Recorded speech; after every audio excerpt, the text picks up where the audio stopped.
በስልካችሁ ይሄ ነገር እየበራ ከሆነ በፍጥነት ማጥፋት ይኖርባችኋል። ይሄ አፕሊኬሽን በሁላችን ስልክ የሚገኝ ሲሆን ያለንበት ቦታ ለማወቅ እንዲሁም ለተለያዩ ቦታዎች ካርታ ለማየትም ይጠቅመናል። ከዛ አልፎ ደግሞ የሰዎችን እያንዳንዱ እንቅስቃሴዎች የት ቦታ እንዳሉና ከየት ተነስተው የት እንደደረሱ ለማየት ይጠቅመናል።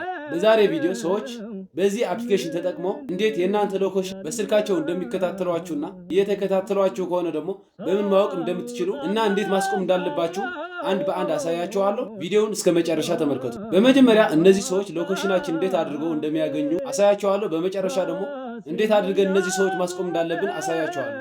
እነዚህ ሰዎች በተለያዩ ምክንያት ስልካችን ወስደው ስልክ ለመደወል ሊሆን ይችላል፣ ወይም ደግሞ ሌላ ምክንያት አድርገው ስልካችን በመውሰድ ወዲያው ወደዚህ አፕ ይገባሉ።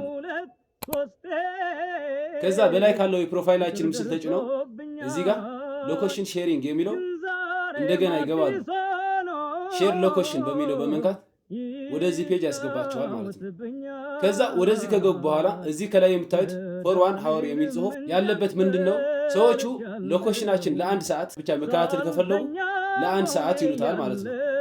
መጨመር ከፈለጉ ደግሞ የፕላስ ምልክቱን እንደዚህ በመጫን ለ2 ሰዓት፣ ለ3 ሰዓት፣ ለ4 ሰዓት እያለ እስከ 24 ሰዓት ወይም ደግሞ እስከ አንድ ቀን ሙሉ እያንዳንዱ እንቅስቃሴያችሁ ይከታተላሉ ማለት ነው።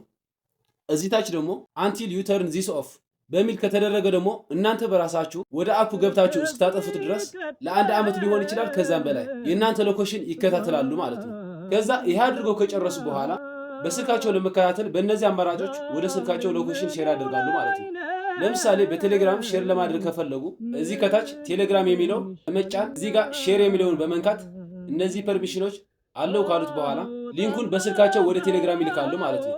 ሊንኩን ወደ ስልካቸው በቴሌግራም ልከው እያንዳንዱ እንቅስቃሴያችሁ ይከታተላሉ ማለት ነው። እናንተ ለነዚህ ሰዎች ለማስቆም ከፈለጋችሁ መጀመሪያ ወደ አፕሊኬሽኑ በመሄድ እዚህ ጋር ወደ ፕሮፋይላችሁ በመግባት ሎኬሽን ሼር የሚለውን ትነካላችሁ። ቀጥታ እንደዚህ ሼር ሎኬሽን የሚል ካመጣላችሁ የእናንተ ሎኬሽን ማንም ሰው የተከታተላቸው አይደለም ማለት ነው። ልክ እንደዚህ አይነት ጽሁፍ የሰውየው የቴሌግራሙ ስም ወይም የኢሜይሉ ስም ካመጣላችሁ ግን ይሄ ሰው እናንተ እየተከታተለ ነው፣ እዚህ ጋር በፊት ካለችው ቀስ በመንካት እንደዚህ ስቶፕ በማለት ታቆምታላችሁ ማለት ነው። ይሄ ስቶፕ ካላችሁ በኋላ ይሄ ሰው እናንተን መከታተል አይችልም ማለት ነው። ቻናሉ ሳብስክራይብ በማድረግ ቪዲዮውን ወደ ሌሎች ሰው እንዲደርስ ላይክ እና ሼር እንድታደርጉት በትህትና ጠይቃለሁ። መልካም ጊዜ